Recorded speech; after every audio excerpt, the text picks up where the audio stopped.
వీళ్ళు ఎంతసేపు ఉన్నా ఉద్దర గప్పాలకు అలవాటు పడ్డారు అధ్యక్ష. ఎక్కడికక్కడ పొగడ్తల కోసం పేపర్లలో టీవీలలో నేను సెల్ఫీ దిగుతా, సెల్ఫ్ డబ్బాలు కొట్టుకుంటా, ఇవన్నీ నన్ను నువ్వు పోగుడు, నిన్ను నేను పోగుతా, నా ఇప్పు నువ్వు గోకు, నీ ఇప్పు నేను గోకుతా. ఎంతకాలం ప్రజలు మోసం చేస్తారు అధ్యక్ష? మాట్లాడలేకపోవచ్చు అక్కడ ఉన్న మా బీసీ మిత్రులు, కానీ వాళ్ళ మనసుకు తెలియదా ఈరోజు ఈ ప్రభుత్వం చేస్తున్న ప్రయత్నం? ఎవరైనా ఈరోజు ప్రతిపక్షాలు డిమాండ్ చేసిండ్రు అధ్యక్ష మమ్మల్ని? మేం బాధ్యత తీసుకొని ఈ ప్రక్రియ మొత్తం పూర్తి చేసి మంత్రివర్గంలో పెట్టి ఆమోదింపజేసి సభలో పెట్టి సభ ద్వారా మొత్తం దీన్ని ఆమోదించి వాళ్ళందరికీ స్థానిక సంస్థలలో కాకుండా విద్య, ఉద్యోగ, ఉపాధి అవకాశాలలో రిజర్వేషన్లు పెట్టాలని మేం తాపత్రయపడుతుంటే మమ్మల్ని తప్పు పట్టేది ఏంది అధ్యక్ష? ఇదెక్కడ న్యాయము? ఇదెక్కడి పద్ధతి? మీ కుటుంబానికి నచ్చకపోతే ఇక బలహీన వర్గాలకు అసలు ఏం మంచి జరగొద్దా?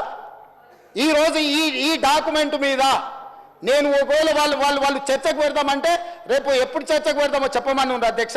దీనికి ఉన్న సాంకేతికత ఏంది, దీన్ని చేసింది ఏంది, దీన్ని ఎక్కడ కంప్యూటరైజ్ చేసిండ్రు, ఎక్కడి నుంచి తీసుకొచ్చిండ్రు, ఇదంతా ఇప్పటి వరకు ఈ డాక్యుమెంట్ అనేది ఏదో ఒక వెబ్సైట్లో ఎవరో పెడుతున్నారు. ఇది అధికారికంగా నేను ఎందుకు కోట్ చేయలేదంటే వాళ్ళు రేపు ఇది చేస్తే నువ్వు ఎక్కడి నుంచి తెచ్చినావు అని అడుగుతారు. సోర్స్ ఆఫ్ డాక్యుమెంట్ నేను చెప్పలేను. ఇప్పుడు 9.5 సంవత్సరాలు మంత్రిగా పనిచేసిన అని ద గ్రేట్ ఆయన ఎవరో మంత్రి గారు చెప్పినందుకు ఇప్పుడు ఇది అఫీషియల్గా నేను మాట్లాడుతున్నా అధ్యక్ష. ఇది ఎక్కడ పబ్లిక్ డొమైన్లో అధికారిక వెబ్సైట్లలో లేదు. కేవలం ఆ కుటుంబం వాళ్ళ ట్రెజరీలో పెట్టుకొని ఎన్నికలు వచ్చినప్పుడు ఈ వివరాలను వాడుకొని వాళ్ళు రాజకీయం చేసిరు. మేము అట్లా చేయడం లేదు. అక్బరుద్దీన్ ఓవైసీ గారు ఏదైతే ఈ నివేదికను అడిగినరో, నివేదిక 4 వాల్యూమ్ల రూపంలో ఉంది. 3 వాల్యూమ్స్ ప్రక్రియ విధానము చేపట్టింది, డీటెయిల్స్ ఉన్నాయి. 4వ వాల్యూమ్లో మాత్రం ఇండివిజువల్ వివరాలు ఉన్నాయి అధ్యక్ష. ఇండివిజువల్ వివరాలు ప్రజలకు ఇవ్వడానికి వీలు లేదు. ప్రభుత్వానికి ఆ వ్యక్తికి మధ్యలో ఉన్న సమాచారము ప్రభుత్వం కాబట్టి ప్రభుత్వం మీద నమ్మకంతో ఇచ్చారు. ప్రభుత్వం కస్టోడియన్. ప్రభుత్వం cannot disclose every document, every detail to every individual. So దయచేసి అక్బరుద్దీన్ ఓవైసీ గారిని అర్థం చేసుకోమని నేను అడుగుతున్నా. ఇండివిజువల్ డేటా కాకుండా మీకు ఏం కావాలన్నా మొత్తం ఇస్తాం, కంపెల్ చేసి టోటల్గా రిపోర్ట్ ఇస్తాం. మీకు ఇంకేమైనా అనుమానాలు ఉంటే కూడా నివృత్తి చేస్తాం. దయచేసి బీసీల జనాభా పెరిగింది మా సర్వేలో, మైనారిటీల జనాభా పెరిగింది మా సర్వేలో. మేము పక్కా సమాచారాన్ని సేకరించినాము. 2011 తర్వాత జనాభా లెక్కలు జరగలేదు. జనాభా లెక్కలు కూడా కేంద్ర ప్రభుత్వం ఇచ్చిన ఒక అంచనా ప్రకారం ప్రతి సంవత్సరం 1.20 మాత్రమే పాపులేషన్ పెరుగుతూ వచ్చింది. పాపులేషన్ అనేది స్టెబిలైజ్ అయిపోయింది. చచ్చిపోయేటోళ్లకు పుట్టేటోళ్లకు ఉన్న గ్యాప్ లిమిటెడ్ ఉంది.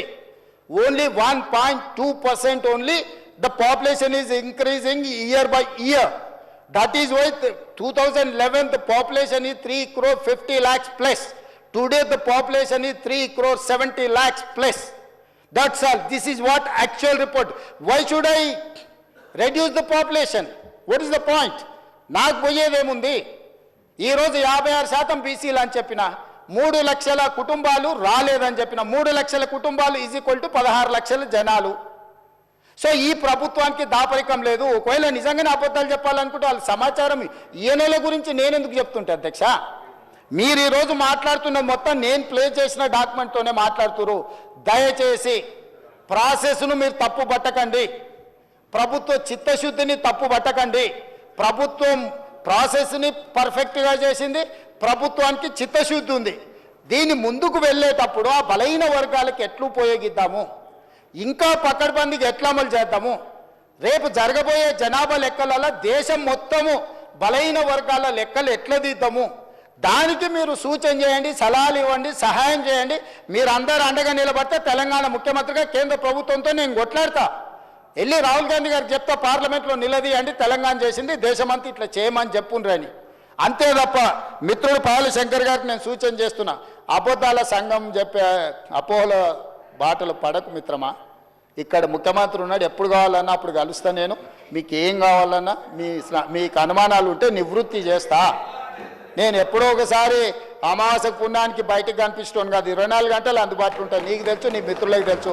నేను నచ్చినా నచ్చకపోయినా, ఒకవేళ నేను వ్యక్తిగా నచ్చవచ్చు నచ్చకపోవచ్చు, కానీ నేను మీ అందరికి అందుబాటులో ఉన్న ప్రజాప్రతినిధులకు 14 నెలలలో ఏ ఒక్కరోజైనా నేను సెలవు తీసుకున్నానా? ఏ ఒక్కరోజైనా ఎవరైనా వస్తే కలవలేదా? కాబట్టి ఈరోజు ఈ సమాచారానికి సంబంధించి కూడా మా మంత్రివర్గం, కమిటీ చైర్మన్, లేకపోతే మా డిప్యూటీ సీఎం గారు, మా లెజిస్లేటివ్ ఆఫీస్ మినిస్టర్ గారు, అదర్వైజ్ ఆఫీసర్స్, మీరు ఏం కావాలన్న సభలోనే కాదు సభ తర్వాత కూడా మీరు రాండి. ఫైనల్గా నా సూచన ఏంటంటే, ఎవరైతే ఇందులోకి రాలేదో, ఈ సర్వేలో భాగస్వాములు కాలేదో, ఇప్పటికైనా జనజీవన స్రవంతిలోకి రాండి. చంద్రశేఖరరావు గారికి, తారక రామారావు గారికి, హరీష్ రావు గారికి నేను విజ్ఞప్తి చేస్తున్నా, దయచేసి మా శ్రీనివాస్ యాదవ్ గారి మనసును అర్థం చేసుకోండి. ఆయన మనసు, ఆ పక్కలో ఉన్న మా మిత్రుడు గంగుల కమలాకర్ కూడా బాధపడుతున్నాడు. అరే మా బీసీల కోసం ఒకసారి లెక్కలేసినప్పుడు మా సార్ లెక్కలకి వస్తలేడు, ఎల్లుండి పొద్దుగాల మేము ఏం మాట్లాడతామని. దయచేసి నేను మిమ్మల్ని కోరుకుంటున్నా మిత్రులారా, దీంట్లో వ్యక్తిగా లేకపోతే పార్టీగా లిమిటెడ్ మేమేదో లాభం ఆపేక్షించి చేస్తలేం. ఒక మంచి పనికి ముహూర్తం పెట్టినాము.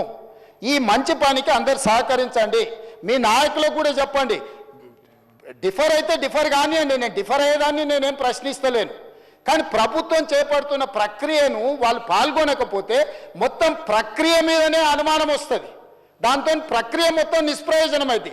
ఏ ఆలోచన, ఏ ఉద్దేశం బలహీన వర్గాలకు ఉందో, మా మిత్రుడు గంగుల కమలాకర్ గారికి, మా శ్రీనివాస్ యాదవ్ గారికి ఏదైతే ఉందో ఆ పర్పసే డిఫీట్ అవుతున్నది. పర్పస్ను డిఫీట్ చేయకండి. పొలిటికల్గా నాతో డిఫర్ అయితే డిఫర్ కాండి. I do agree, I have my own platform, you have your own platform. You can argue on your platform, I can argue on my platform.